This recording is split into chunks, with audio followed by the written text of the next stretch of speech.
우리 함께 말씀 보도록 하겠습니다. 함께 보실 말씀 출애굽기 20장 우리 12절 말씀을 함께 보도록 하겠습니다. 출애굽기 20장 12절 말씀 함께 읽습니다. 시작. 내 부모를 공경하라. 그리하면 내 하나님 여호와가 내게 준 땅에서 내 생명이 길리라. 아멘. 예, 우리가 이 시간은 기독교 강요 2권 8장 우리 35절에서 38절에 있는 내용 우리 제5계명에 대해서 살펴보도록 하겠습니다. 제가 어제 단톡방에는 한번 잠깐 말씀을 드렸는데 오늘은 이 텍스트를 안 다룰 예정입니다. 아예 안 다뤄도 될 것 같아서 한두 군데를 좀 다룰까 했는데 오늘 그냥 그 계명을 보다 보면 다 중복돼요. 그래서 특별히 앞에처럼 뭐 어떤 이거에 있어서 잘못된 오류를 가지고 있었던 사람들이 있어가지고 특별하게 하나를 강조하고 있지도 않고 이제 이 계명을 다뤄야 될 것들을 칼빈이 이 안에서 폭넓게 다루고 있는데 그래서 각자 그냥 오늘 우리가 보는 내용을 토대로 이렇게 이 내용들은 각자 읽으시면 유익이 될 것 같습니다. 그래서 읽으셔도 되고 안 읽으셔도 되고, 왜냐면 5계명을 결국은 잘 사용하는 게 중요한 거니까. 지금 우리가 시작할 때 말씀드렸던 것처럼 이 10계명이라는 것은 우리에게 하나님이 주신 어떻게 보면 러브레터다. 예, 하나님의 사랑을 우리에게 아예 쏟아내고 계신 사랑이 담겨 있는 글귀, 어떻게 보면 편지라고 볼 수 있죠. 적혀 있는 내용이니까. 왜 그러냐면 하나님의 사랑을 우리가 누리기 위해서는 당연하게도 이 세상으로 나가면 안 되는데, 이 계명이 우리를 마치 바다에서 이곳을 넘어가면은 위험합니다 했을 때 안전선 놓는 것처럼 계명이 안전선 같은 역할을 한다는 거죠. 하나님의 사람들은 넘어가면 안 돼 이런 것들을 줘가지고 우리를 지키기도 하고, 또 이거는 안내판이기도 하다 라는 설명들을 드렸었는데, 왜 안내판입니까? 어디로 가야 사랑이 있는지를 보이는데, 이 계명들이 우리로 하여금 계속해서 인도한 장소가 어디예요? 너희 죄 있다거든요. 결국 계명은 말 그대로 계명의 표면적인 이유는 지키려고 힘써야 됩니다. 온 힘을 쏟아야 돼요. 그때 이제 계명의 능력을 맛보게 되죠. 근데 그 능력이 뭐냐면 안내판으로 우리에게 주어진다는 거예요. 왜냐하면 지키려고 힘쓸 때 안 돼를 보게 되고, 그 가운데 우리가 가야 될 곳은 어디밖에 없습니까? 죄가 드러났어요. 죄 있으면 어디로 가야 되죠? 성경은 뭐라고 말하죠? 예수 그리스도의 십자가 앞으로 나아가라고 말하죠. 그러니까 이 계명을 잘 우리가 적극적으로 활용할 때 우리의 죄가 드러나고, 그걸 만약 하나님의 은혜의 이 원리 가운데서 그 죄가 드러났다면 당연하게 우리는 십자가 앞으로 나아가야 됩니다. 그러니까 날로 우리로 하여금 십자가 앞으로 인도하는 게 계명이라는 거예요. 그래서 그 가운데 우리는 하나님의 사랑을 만나고 보게 된다는 거죠. 그래서 그런 맥락에서 이 십계명은 우리의 인생에 있어서 성도에게 안내판과 같다라고 우리는 볼 수 있다는 겁니다. 그래서 안전선, 안내판과 같은 이거를 우리가 꼭 맛보는 우리 모든 예배자가 될 수 있기를 소망합니다.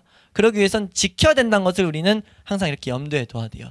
그런 맥락에서 이 5계명부터는 이제 여기서는 충돌이 없죠.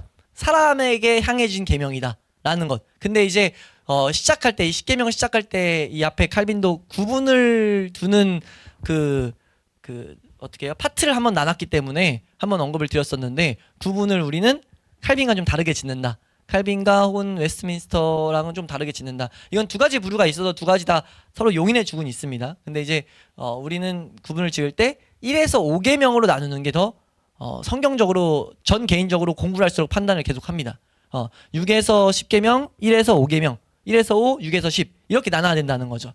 왜냐하면 제일 표면적인 이유로 성경 어디서도 부모를 이웃으로 보는 구조는 없어요. 무조건 윗사람입니다, 부모는. 그리고 왜냐면 이걸 구분 지을 때 이렇게 보거든요. 하나님과 우리, 그리고 이제 이웃과의 관계. 근데 부모는 이웃이 아니에요. 네, 그렇기 때문에 여기 칼빈도 마지막에 언급하지만 하나님은 아버지라고 이제 우리가 부르는 그런 특징들 속에서 이건 하나님과 관계된 계명. 근데 동시에 공통적으로 보는 개념은 뭐예요? 하나님과 관련돼서 이제 사람과 잇고 있는 이 중간다리의 역할을 하는 계명은 분명한 거죠. 그리고 또 표면적인 이유, 우리가 그 시간에 다뤘었지만 여호와 하나님, 내 여호와 하나님이라는 그 특수한 표현이 1에서 5계명에만 들어있다. 하나님과 관련된 계명이 들어있다라고 해서 우리는 1에서 5계명으로 나누는 게 좀 더 이 성경적으로 이 계명들을 사용하는데 저는 유익이 된다고 봅니다. 이게 왜 그러냐면 매칭 이게 말씀을 이렇게 연구하다 보니까 매칭이 돼요. 1에서 6, 2에서 7 이런 식으로 매칭이 되고 5와 10이 또 연결이 됩니다. 되기 때문에 이걸 뭐 일각에서 굳이 갖다 붙인다면 그렇게 안 붙잡아도 되지만 붙잡히는 것을 우리가 복되게 사용할 때는 전 문제가 없다 봐서 그런 식으로 연결된 것들을 좀 설명드리겠지만 분명히 해야 될 것은 이거다. 정리하면은 이 5계명은 하나님과 우리의 사랑과의 사이의 관계에서 이제 사랑과의 관계로 이제 계명이 이어지고 있다. 그 중간다리의 역할을 하는 것은 분명해요. 다시 한번요. 우리가 1에서 4계명을 보면서 계속 말씀드렸지만 우리에게 사실 본질적인 죄는요. 하나님과의 관계에서의 문제입니다. 이게 문제예요. 이게 사실 이 세상에서 살인죄보다 더 큰 죄라는 것을 우리 정확히 해야 됩니다. 우리가 그 어떤 이 세상의 죄들보다 하나님의 면전에 다른 신들을 두고 있는 게 더 큰 죄예요. 거기서 모든 죄가 발생되기 때문에 그게 사실 더 지독한 악입니다. 근데 우리가 그걸 악으로 안 여기죠. 그렇기 때문에 계명을 우리가 통해서 하나님의 은혜를 구함으로써 이것이 악으로 여겨지기로 우리가 간구해야 돼요. 근데 그걸 악으로 보게 하기 위해서 6에서 10계명이 있다고 봐도 무방하다는 거예요. 그런 맥락에서 이 5계명은 좀 특수한 역할로서 1에서 4계명을 아우르고 있다고, 이제 1계명이 다 포함되고 있기도 하지만 반대로 이 5계명이 우리 인간적인 시선에서는요, 이 위에 있는 계명들을 더 철저히 지킬 수 있도록 도움을 준다고 우리 볼 수 있어요. 다시 한번요. 이 5계명을 잘 사용할 때 1에서 4계명에 있는 내용들을요, 우리가 더 잘 탁월하게 사용할 수 있다고요. 왜냐하면 이 5계명이 다루고 있는 분명한 죄 한 가지는 교만입니다. 이건 칼빈도 이렇게 말해요. 칼빈이 이 부분에 있어서 뭐라고 말하냐면요, 사람은 자기를 높이려는 욕망이 너무도 커서 타인에게 복종하려는 것을 인정하지 않습니다. 그래서 하나님은 우리에게 순종하는 습관을 갖도록 가장 자애롭고 거부할 수 없는 윗사람인 부모를 대표로 제공해 준 것입니다. 이런 표현을 해요. 그러니까 우리가 지금 이 계명을 가지고 다루는 모든 성경학자들이 동일하게 설명하는 건 이건 단순히 부모만을 공경하는 게 아니다 라고 하면서 공통적으로 다루는 셋 혹은 넷 부류를 두는데, 첫 번째 당연히 부모, 두 번째 그냥 우리가 일터에서의 윗사람, 옛날에서는 종의 상전들, 우리 지금은 고용주와 고용인, 세 번째로는 나라의 위정자, 이것까지 다 포함해요. 성경에 그런 것들을 다루고 있기 때문에. 네 번째로 또 나아가면 히브리서 말씀 같은 데에서 말씀을 가르치는 자까지 가긴 하거든요. 이제 아무튼 이거 우리가 간단히 그건 좀 보겠지만, 아무튼 그 모든 것들을 포함하는 건데 그 윗사람들에게 하나님 말씀하신 대로 걸어가야 되는데, 문제는 뭐예요? 내 육체의 습성이 그걸 받아들이고 싶지 않아 한다는 거죠. 그래서 아무도 핑계댈 수 없는, 당연히 다 윗사람을 여길 수 있는 부모를 대표적으로 딱 뽑아가지고 계명으로 딱 이렇게 심어두신 거다. 그래서 이 계명을 통해서 사실상 다루고 있는 죄는 교만입니다.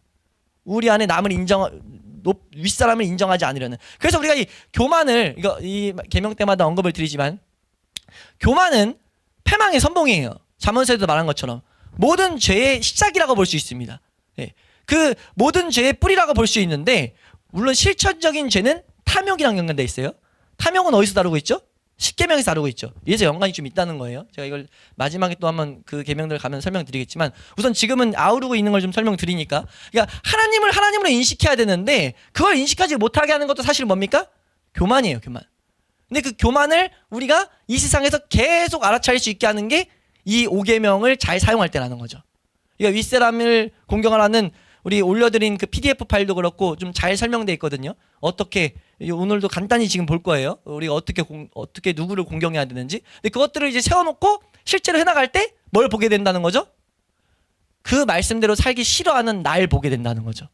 그때 우리가 생각해야 될 생각은 어디까지 가야 되는가? 그것이 지금 나로 하여금 하나님을 하나님으로 인정하지 않게 한다 라는 것들을 깨달을 수 있게 하는 은혜가 우리에게 주어질 수 있다는 거죠. 그래서 우리가 계명, 그런 죄들이 발견될 때마다, 아, 하나님, 이것이 사실 이 교만한 내 마음이 하나님 외에 다른 신들을 계속 만들어내고 하나님이 말씀하신 대로 예배드리는 것이 아니라 내 마음대로, 이 계명이죠, 내 마음대로 하나님을 예배하고 하나님을 수도 없이 망령되게 일컫고 하는 것들이 내가 사실 내 삶의 주인을 나로 여기고 있는 어떤 교만에서 기인된 것인데, 하나님 그것을 발견하게 하신 하나님, 이것들이 죄로 내가 더욱더 느껴지게 하시고 이 모든 것들을 십자가 앞에 처리하게 하셔서 계속해서 내 교만들을 다루게 될 때 우리가 더욱더 1계명에서 4계명을 다시 한번 이렇게 돌아보게 되는 은혜가 있을 줄로 믿습니다. 그런 유익들이 있을 거라고 생각이 들어요. 그래서 우리가 이런 틀로 지금 계명이 이루어지고 있다라고 우리가 이해하시면서 우리가 이제 5계명에 대해서 이 시간은 이제 간단히 표면적인 내용 중에 핵심적인 것들을 청교도들이 가르쳤던 것들의 핵심적인 것들을 우리가 좀 보도록 하겠습니다. 여기서 우리가 하나 주의해야 될 것은 칼빈도 하나의 그 절을 할애해 가지고 설명하는데 여기엔 약속이 딸려 있다. 위협이라고도 두 절 정도 쓰는 것 같았는데 약속도 설명하고 위협도 설명하는데 사실 이건 이렇게 보는 게 좀 더 유익할 것 같아요. 하나님은 이 계명이 힘들기 때문에 우리가 다루고 싶지 않아 하기 때문에 여기에 약속이 있는 약속을 달아주셨다. 하나님이 우리를 정말 우리 아침에 교동문 봤던 것처럼 우리의 죄대로 대우하지 않으시고 인자하심으로써 오래 참으심으로써 우리에게 사랑을 계속 주시는데 그 맥락 중에 하나로서 우리가 먼지뿐임을 아시고 우리의 체질을 아시고 하나님께서 약속을 주셨어요. 이거 지키면 내가 이런 복 줄게. 그래서 에베소서 6장 2절에는 이런 설명이 있죠. 에베소서 6장 2절 말씀 한번 보시면은 이 계명에다가 이 계명을 설명합니다. 바울이 에베소서 6장 2절입니다. 함께 읽습니다. 시작. 내 아버지와 어머니를 공경하라. 이것은 약속이 있는 첫 계명이니. 네, 이것은 약속이 있는 첫 계명이다. 어떤 약속이 있죠? 너가 이 땅에서 잘되고 장수하겠다. 라고 말하고 있다는 거예요. 이것도 칼빈이 한 절 또 이거에 대해서 할애를 하는 걸로 제가 봤었는데 지금 여기서 잘된다, 장수한다 이런 표현이 우리가 이 세상에서 단순히 막 잘되고 오래 산다라는 개념만 담고 있는 게 아니란 걸 알아야 돼요. 성경에서 특히 유대인들은요, 이게 하나님이 가르친 것들을 그 표면적으로 잘 따르는 유대인들은 오래 산다고 복이 아니라고 말해요. 그러니까 우리가 맞잖아요. 오래 사는 게 복이 아닙니다. 어떻게 오래 샀냐가 복이죠. 그러니까 그래서 우리가 생명을 누리며 하나님과의 교제를 누리면서 오래 사는 게 복입니다. 지금 여기서 잘되고 장수한다라는 것은 하나님 안에서 하나님으로 기뻐하며 우리가 하나님과의 교제에 있는 그런 복, 그 복이 온다라고 말하고 그거를 말한다라고 보는 게 더 타당해요. 네, 그래서 그런 복이 온다. 이 세상에서 잘되고 이 세상에서 정말 생명 있는 그 삶들을 오랫동안 살 수 있는 힘이 어디서 나오냐? 이 5계명을 잘 지키라는 거죠. 너희 안에 교만을 처리하라는 거예요. 그래서 이 계명이 어떤 것을 우리에게 말하는가? 그것은 방금도 말씀드린 것처럼 모든 윗사람에게 지금 공경해라. 그것을 우리가 기억해야 됩니다. 그러므로 우리가 하나님께서 우리보다 높이신 모든 자들을 마땅히 존경하며 공경과 순종과 감사를 표해야 된다. 칼빈도 세 가지를 말하죠. 존경과 뭐였더라? 존경과 뭐뭐 말하죠? 뭐와 감사인데? 네, 복종. 존경해야 되고 여기서 칼빈 표현으로는 경인데 경의가 존경이라는 표현입니다. 예, 경의해야 되고 복종해야 되고 감사해야 된다. 492페이지 마지막 문단에 있어요. 36절에 보면은 공경은 경의와 복종과 감사 세 부분이 있다는 거다라고 이제 정확히 구분하고 있는데 맞습니다. 그 공경한다는 것은 존경해야 되고 하는 말들에 순종해야 되고 그 분이 윗사람이 있는 것에 대한 감사 이런 것들이 포함되어 있어야 돼요. 그래서 우리는 윗사람에 대해서 이렇게 감사해야 되고 우리가 존경해야 되고 그들의 말에 순종해야 된다는 거죠. 근데 이렇게 여겨야 될 대상이 누구라고요? 크게 네 가지 부류로 나온다고요. 첫 번째는 당연히 부모에 있어서 분명히 전제되어 있는 건 있죠. 하나님의 계명들을 범하게 할 때 그것들은 따르면 안 됩니다. 그건 성경의 실예로 우리에게 보여지거든요. 부모가 악해서 이 세상 고용주가 악해서 세상 지도자가 약해가지고 하나님의 뜻을 범하게 할 때는 그거와 반대하는 게 옳은 모습입니다. 여기서 말하고자 하는 건 하나님이 옳게 세우셔서 한 이 교만을 다루게 하는 거기 때문에 보편적으로 근데 모든 일들에 있어서는 이 윗사람들에 있어서 우리가 공경해야 된다. 그래서 자녀는 부모에게 의무를 다해야 된다. 부모님을 사랑하며 존경하는 마음을 잃지 않도록 주의해야 된다. 라고 성경은 우리에게 가르칩니다. 골로새서 3장 20절 말씀 보면은 한번 읽어볼까요? 골로새서 3장 20절. 골로새서 3장 20절.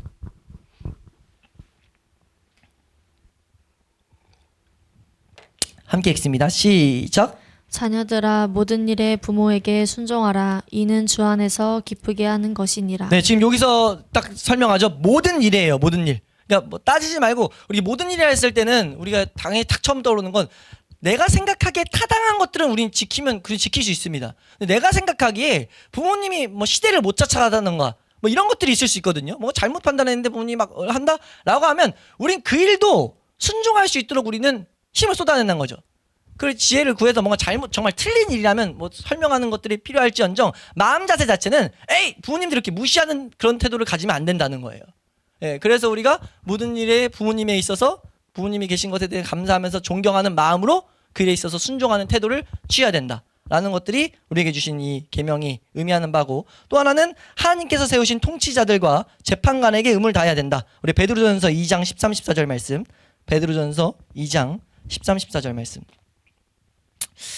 함께 읽습니다. 시작.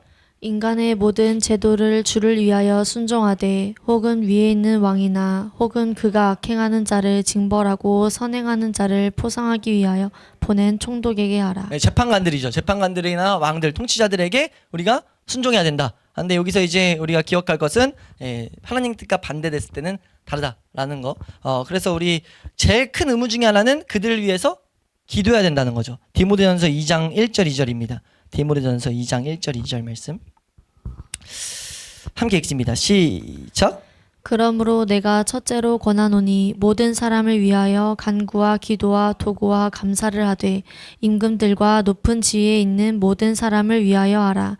이는 우리가 모든 경건과 단정함으로 고요하고 평안한 생활을 하려 함이라. 네, 우리가 단순히 이런 제도들이 막 우리에게 마음에 안 들 때가 있잖아요. 그런 것들이 있을 때 그냥 불평하고 끝나는 것이 아니라 그들이 올바른 것들을 할 수 있도록 기도해야 된다는 거죠. 하나님이 우리에게 명하신 이 계명들을 생각하면서 그런 것들이 있을 때 불평으로 끝내는 것이 아니라 기도해야 된다. 근데 우리는 그냥 그냥 씹고 말려고 하는 그런 본성이 있다는 것을 좀 알아야 된다는 거죠. 또 하나는 고용주죠. 이건 좀 더 우리에게 직접 닿아 있는데 골로새서 3장 22절. 골로새서 3장 22절. 우리 윗사람들에 대한 이 성경에서 정확하게 이렇게 지칭하는 대상들입니다. 골로새서 3장 22절. 함께 읽습니다. 시작. 종들아 모든 일에 육신의 상전들에게 순종하되 사람을 기쁘게 하는 자와 같이 눈가림만 하지 말고 오직 주를 두려워하여 성실한 마음으로 하라. 네, 지금 이거 말씀드릴 때마다 우리가 항상 기독교인들의 자세를 말하는데 요즘에 너무 심하죠. 요즘에 막 알바 같은 거 보면은 알바할 때 뭐 농땡이 치는 법 이런 것들을 막 공유하고 인터넷에서 하는데 그리스도인들은 그러면 안 된다는 거예요. 그리스도인들은 이 직장이 내가 그냥 단순히 월급만 받는 사람이어도 내 직장처럼 종들의 마음이 정말 기쁘게 하는, 내 직장에서 내가 막 이상을 하는 것처럼 그런 마음으로. 왜요? 종들의 마음을 기쁘게 하기 위해서. 그 마음이 뭐예요? 종들이 아니죠. 고용주의 마음이 기쁘게 하기 위해서. 이유가 뭡니까? 하나님께서 세우게 하시고 만나게 하셨던 걸 그냥 믿는 그 마음 때문에 우리 하는 거라는 거예요. 그러니까 윗사람에 대한 마땅한 그런 공경하는 자세가 이런 데서도 계속 작용돼야 된다는 거죠. 근데 우리는 그걸 인정하기 싫어하는 것들이 우리 가운데 막 너무나 있죠. 이걸 뭐 실제로 적용하면 너무 많은 내용이 있는데 그걸 아마 제가 그 십계명 때는 좀 달았던 것 같아요. 근데 좀만 생각해봐도 이런 것들을 싫어하는 본성이 있는데 이럴 때마다 사실 기도해야 될 내용이라는 거죠. 내가 하나님 이런 걸 안 세워놓으면은 그냥 세상 사람들이 다 그러니까 그냥 당연히 그런 건 그렇게 욕하고 내 고용주는 왜 이래 이렇게 가는데 그런 마음 가지면 안 된다는 거예요. 그런 마음 생기는 건 교만에서 기인된다는 거죠. 내 자기 사랑, 내 죄성에서 기인된다는 거예요. 근데 그걸 다룰 때 우리는 내 안에 있는 교만도 다룸받는다라는 그런 기준을 가지고 그런 것들이 죄라고 인식을 할 수 있는 그런 은혜가 있길 바랍니다. 또 하나는 이제 마지막으로 아까 말씀드렸지만 목회자도 성경에서는 이런 식으로 표현하고 있어요. 히브리서 13장 17절 말씀입니다. 히브리서 13장 17절. 함께 읽습니다. 시작.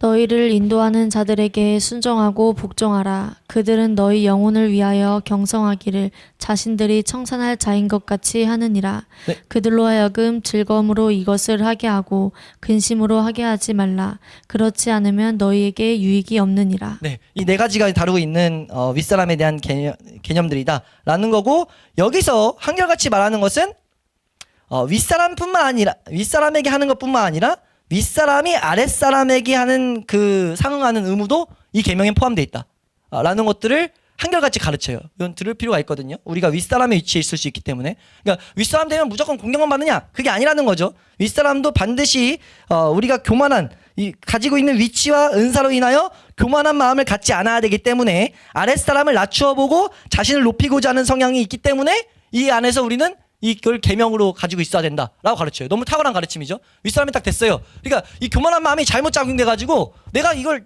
그 사람을 낮추고 높이려는 이 교만한 마음이 막 살찔 수 있다는 거죠. 그래서 이 위치에서는 윗사람에게 마땅히 의무되어 있는 그런 윗사람이 지을 수 있는 죄들을 인식해야 된다라는 것들을 말해요. 그래서 먼저 부모들의 가장 중요한 의무는 자녀들을 영적이게 만드는 것이다.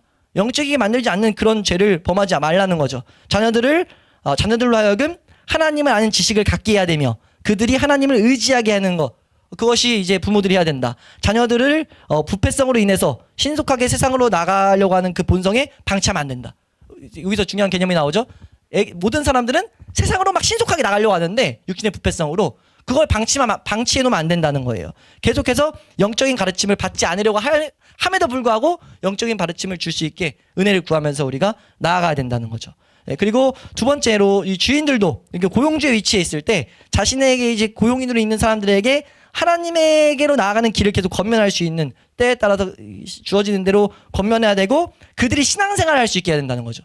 고용주인데 내가 돈 번다고 주일날 예배부터 이런 거 그리스도인인 고용주가 그런 거 하면 안 된다는 거예요. 그것을 분명하게 이제 가르칩니다. 그리고 세 번째로 어떤 정부의 사람들 우리가 어떤 국회의원이라든지 시민정부의 윗사람이 된다면 공의의 실행으로서 공의롭게 이제 실행함으로써 아랫사람들의 자유와 안전 행복을 증진시키기 위해 수고해야 된다. 그런 것들을 이제 믿음의 선배들이 씨름 가운데 가르쳤습니다. 근데 이제 마지막으로 윗사람이 아랫사람들에 대한 이제 죄들, 그 죄들이 어떤 것인지 10가지 정도 이제 큰 타이틀만 좀 말씀드리면요. 윗사람이 아랫사람들에게 가질 수 있는 죄된 모습들이에요. 첫 번째는 교만한 마음과 거만한 태도. 당연히 타이틀로 이제 우리가 알아야 될 것. 우리가 교만한 마음, 거만한 태도로 대하는 거, 이거 완전한 죄란 걸 알아야 됩니다. 우리 안에 죄성 절대 방치하면 안 될 죄. 그리고 두 번째로는 윗사람이 자신의 영광과 이익과 즐거움과 쉬운 것만 추구하는 것, 이것도 죄예요. 그리고 세 번째로는 아랫사람에게 유익한 것을 무시하고 그들을 이용해 자기의 이익만을 추구하는 것, 이거 죄입니다. 네 번째로 윗사람이 아랫사람들에게 불법적인 것을 명령하는 것, 이것도 죄입니다. 그래서 베드로와 요한도 사내들인이 명령한 것들 이런 것들을 거부한 것들을 우리는 생각해야 되죠. 다섯 번째로 아랫사람의 양심을 속박하고 죄를 짓게 만드는 윗사람의 명령과 요구는 죄다. 여섯 번째로 윗사람이 아랫사람에게 죄악된 것을 격려하고 조언하는 것은 죄다. 일곱 번째로 윗사람이 아랫사람에 대하여 거친 말과 행동하는 것은 죄고 비인간적으로 혹은 잔인하게 대하는 것, 이거 죄라는 거죠. 여덟 번째로 윗사람이 가난한 사람들의 필요를 이용해서 경제적인 이득을 취하는 것, 이것도 죄다. 아홉 번째, 윗사람이 아랫사람에게 선을 행하는 것을 실망하게 만들고 선한 일에서 떠나게 하는 것, 이것도 죄다. 그리고 열 번째로 윗사람이 아랫사람들을 위험하게 만들고 유혹에 빠지는 것도 죄다. 뭐 이런 식으로 구체적으로 막 죄들을 나눠놨어요. 윗사람에 대한 죄들을 좀 더 많은 사람들이 윗사람이 아랫사람들에게 하는 죄들을 많이 다루고 있어요. 근데 왜냐하면 이거는 우리가 공경해야 된다라는 거, 그러니까 아랫사람이 윗사람에게 대하는 존경과 그 순종과 감사, 이건 이 세 가지 안에 다 죄가 드러나거든요. 사실 실제 해보면 인정이 안 돼요. 윗사람이 우리가 정해놓은 이 네 가지의 부류의 사람들 앞에 이 세 가지만 걸어놔도 계속해서 우리 죄성이 드러납니다. 근데 윗사람에 있을 때는요, 좀 이것이 애매하게 자꾸 이렇게 숨어 들어갈 수 있어서 라고 개인적으로 판단이 들어요. 그래서 윗사람에게 있는, 윗사람이 지을 수 있는 죄들에 대해서는 좀만 찾아봐도 이것도 죄, 이것도 죄, 이것도 죄, 이것도 죄, 이런 식으로 다 걸어놨어요. 우리가 그것들을 좀 이렇게 윗사람이 된다면 더 찾아보는 이런 모습이 있을 수 있길 소망합니다. 왜요? 이 5계명은 우리가 잘 사용할 때, 시작할 때 말씀드렸지만 어떤 유익을 우리에게 가져다 주기 때문에 교만을 계속 다루게 하기 때문에, 그리고 그걸 통해서 하나님과 관계된 죄들을 계속해서 생각하게 하기 때문에 우리가 이 5계명을 더욱더 삶 가운데 세워놓음으로 말미암아 다른 죄들을 더욱더 이렇게 인식할 수 있다라고 우리가 생각하시면 되겠습니다. 이제 마치면서 이거의 전제는 은혜가 와 있다예요. 우리 가운데 은혜가 있기 때문에 예수 그리스도의 대속의 은혜를 아는 자들이 지금 이 계명의 유익을 맛보게 되는 거죠. 그래서 이 계명대로 아예 지키고자 안 된다는 것은 사실 구원 점검으로 가야 되는 거고, 구원받은 자들이 우리에게 하나님의 역사하심, 내 안에 역사하는 하나님의 능력을 맛볼 수 있는 자리로 지금 이 계명을 우리가 사용할 때 우리가 그것들을 점검하고 맛볼 수 있다라고 이렇게 이해하시면 되겠습니다.